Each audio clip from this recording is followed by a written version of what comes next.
नमस्कार. काव्यप्रेमी शिक्षक मंच आयोजित राज्यस्तरीय उपक्रमांतर्गत कविता वाचण्यासाठी मी पुण्याहून श्रीनिवास गडकरी बोलत आहे. पावसाळा या विषयावरती मी माझी कविता वाचून दाखवते. ऐका. पावसाळा. धडधड वारा पावसासवे नाच मांडतो. धडधड वारा पावसासवे नाच मांडतो. ढमढम ढमढम नभो मंडपी ढोल वाजतो. ढमढम ढमढम नभो मंडपी ढोल वाजतो. कडकड बिजली लखलख करते दिशांत साऱ्या.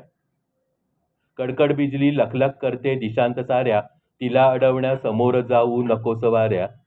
तिला अडवण्या समोर जाऊ नकोस वाऱ्या. फडफड करती झाडावरती रानपाखरे.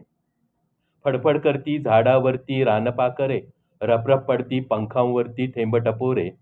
रपरप पडती अंगावरती थेंब टपोरे. धडधड करती उंच धबधबे कडे कपारी. धडधड करती उंच धबधबे कडे कपारी. थरथर होते वनात साऱ्या ऐन दुपारी. थरथर होते वनात साऱ्या ऐन दुपारी. फुसांडती ते नदी सरोवर वाटवनाची. फुसांडती ते नदी सरोवर वाटवनाची. रस्ता अडला तगमग होते कुण्या मनाची. आणि रस्ता अडला तगमग होते कुण्या मनाची. धन्यवाद.